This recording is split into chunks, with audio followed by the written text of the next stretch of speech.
اچھا یہ انداز ہے ہمارا. لوگ تو ہمیں سبق پڑھاتے ہیں, جی اتنی سختی نہ کرے. میں کہتا ہوں ولی وہ تو نرم طبیعت کے ہوتے ہیں, ہاں وہ بڑے نرم طبیعت کے ہوتے ہیں, لیکن آج کل کے جو ولی ہے وہ تو بالکل مخنث نظر آتے ہیں. نرمی اپنی ذات کے بارے میں ہونی چاہیے, دین کے بارے میں نہیں. اور آگے شاہ صاحب نے کیا فرمایا, فقیر نے تو 72 کو شروع سے طلاق دے رکھی ہے. ذرا کہیے سبحان اللہ, ایمان تازہ ہو کہیے سبحان اللہ. ہاں کیا آپ کا بھی یہی نظریہ ہے؟ میں پیر سید محمد شاہ سوار علی شاہ صاحب رحمۃ اللہ علیہ کی بات کر رہا ہوں. فرمایا میں نے تو 72 کو طلاق دے رکھی ہے. یہ تھا ایمان, حضور کے فرمان پر حق بس ایک ہی ہے, وہ ہے اہل سنت. بس جب حضور نے کہہ دیا 72 جہنمی ہے تو ہم کیوں کھینچ کے لا رہے ہیں؟ ہاں ہم تبلیغ ضرور کریں گے, بتائیں گے ضرور, لیکن ایمان وہی, ایمان وہی جو حضور نے بیان فرما دیا. اور ایمان والا وہ ہے جو حضور سے محبت کرتا ہے, اور جو حضور سے محبت کرے پھر وہ نقص نہیں تلاش کرتا, ہاں وہ پھر عیب نہیں تلاش کرتا, پھر حضور کی ہر نسبت کا لحاظ کرتا ہے. سنیوں مبارک ہو, یہ اہل سنت ہے جو حضور کی ہر نسبت کا لحاظ رکھتے ہیں.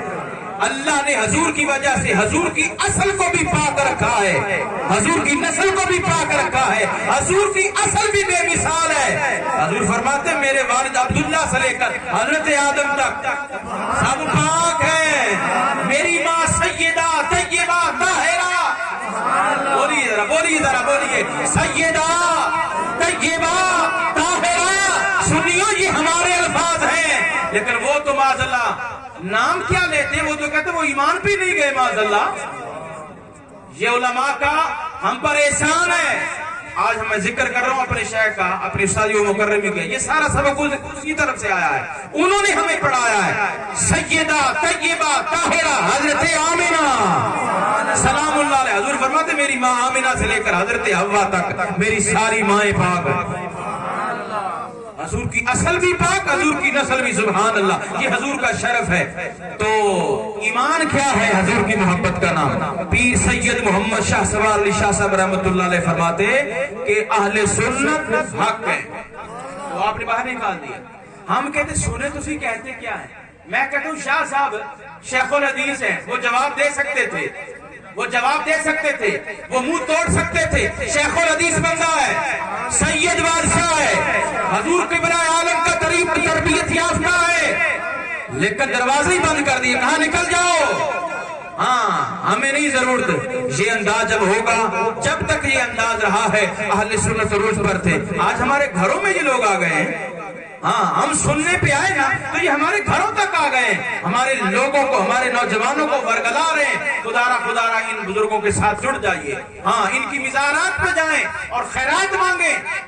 تو حضور پیر سید محمد شاہ سوار شاہ صاحب رحمۃ اللہ تعالی علیہ نے پھر اپنے مدرسہ میں بڑے نامور علماء پیدا فرمائے. ان میں ایک نام بڑا عظیم نام ہے, وہ نام جو مفتی شہر بھی تھے, جو پیر طریقت بھی تھے, رہبر شریعت بھی تھے, اور جن کا مقام پیر شاہ سوار علی شاہ صاحب رحمۃ اللہ علیہ کی نظر میں کیا تھا کہ ہمارے پاس وہ فتویٰ موجود ہیں کہ جب آخری لمحے تھے پیر شاہ سوار علی شاہ صاحب رحمۃ اللہ علیہ کے دنیا سے اب یعنی بالکل وقت قریب تھا آپ کا, علیل تھے, تو فتاویٰ جا تو آتے تھے. تو اس وقت فتویٰ لکھنے والے حضور قبلہ مفتی محمد سردار نقشبندی صاحب رحمۃ اللہ تعالی علیہ. فتویٰ آپ تحریر فرماتے تھے اور نیچے دستخط شاہ صاحب فرمایا کرتے تھے.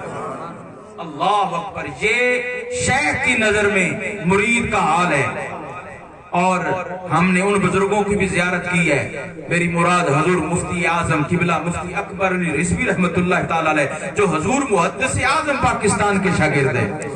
ان کی زیارت کے لیے ہم جایا کرتے تھے, ہم گئے تھے اور مفتی صاحب کے بارے میں ان سے پوچھا. انہوں نے فتویٰ دینے کی جو اجازت ہے وہ سند انہوں نے جاری فرمائی تھی, کہا یہ میری طرف سے اور حضور محدث اعظم کی طرف سے میں آپ کو اجازت دیتا ہوں. جب ہم نے کلام کیا قبلہ مفتی صاحب رحمۃ اللہ علیہ کے بارے میں کہ ان کے بارے میں بتائیں, فرمایا وہ میرے پاس آیا کرتے تھے پڑھنے کے لیے بھی, اور ان کی طبیعت بڑی نفیس تھی. میں نے جو فتوے میں جو باتیں لکھی ہیں ان میں ان سے بھی ورا تھا, ان کے اندر علم اور تقویٰ اس سے بھی زیادہ تھا. یہ استاد فرما رہے ہیں اپنے مرید کے اپنے شاگرد کے بارے میں، تو اس لیے ان بزرگوں کے ساتھ ہم جڑیں گے. ان کا مقام اور ان کا ورک اہل سنت و جماعت کے نظریات کے حوالہ سے شہر گوجرا میں جو قبلہ مفتی صاحب رحمت اللہ علیہ نے کام کیا ہے. حالانکہ آپ بیمار تھے، ہمیں دیکھا 11 سال میری رفاقت رہی آپ کے ساتھ اور بڑی بیماریاں تھی آپ کو، لیکن جب بھی ہم نے دیکھا طبیعت بڑی علیل ہے، لیکن جب کوئی مسئلہ پوچھنے آیا پھر طبیعت کو سائڈ پر رکھ دیا. ہاں، پھر بالکل حشاش بشاش ہو کے مسئلے کا جواب بھی تحریر فرمایا، بتایا یہ آپ کا حال تھا. اور مسلک حق اہل سنت و جماعت میں کس طرح پہرا دیا ہے کہ گھر میں بیٹھے ہوئے نظر تھی آپ کی کہ جب بھی کسی نے بھی کوئی ایسی بات کی، کوئی ایسا کلام کیا ہے جو اہل سنت و جماعت کے نظریات کے خلاف تھا، فوراً ایکشن لیا آپ نے اور اپنے ہونے کا ثبوت دیا.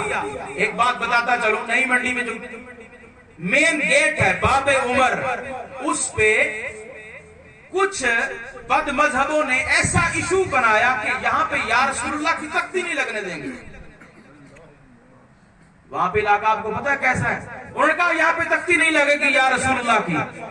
تو جب آپ کو پتا چلا تو آپ نے اپنے بیٹے کو بھیجا نثار المصطفیٰ کو. اب دیکھیے ایک باپ اپنے بیٹے سے بات کر رہا ہے، یہ ہے محبت رسول.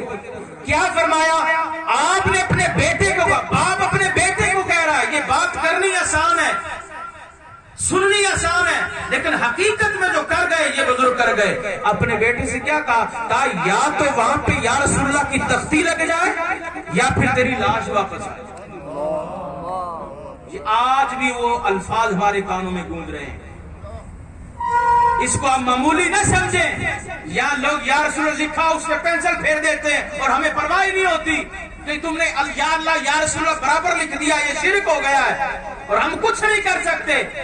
وقت کے مجدد، وقت کے شیخ، وقت کے عالم نے یہ بتایا کہ یہ مسئلہ کتنا اہم ہے. اپنے بیٹے سے فرما رہے بیٹا یا وہاں پہ تختی لگے یا رسول اللہ کی یا پھر تیری لاش آئے.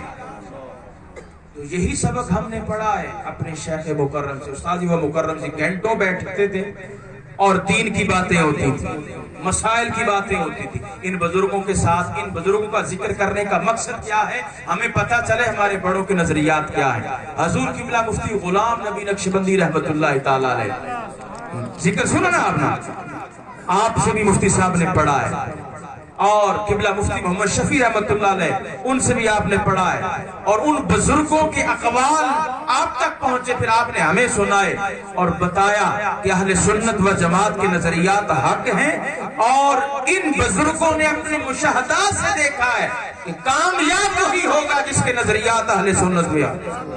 بس جس طرح مجدد پاک نے فرمایا نا، مجھے انکشاف ہوا کیا کہ کامیاب لوگ کون ہوں گے؟ جو عقائد اہل سنت پہ پابند رہیں گے. تو اس لیے ہم بزرگوں کے ساتھ ہیں اور بزرگوں کے نظریات کے ساتھ رہیں گے تو ہماری زندگی بھی سنور جائے گی، قبر بھی سنور جائے گی اور حشر بھی سنور جائے گا. اور کل قیامت کے دن انشاءاللہ جب حضور کی عزت پہ پیرا ہوگا پھر حضور انشاءاللہ ضرور اپنی شفاعت سے مالا مال فرمائیں گے. اللہ تعالی ہم سب کو عمل کی توفیق عطا فرمائے. وآخر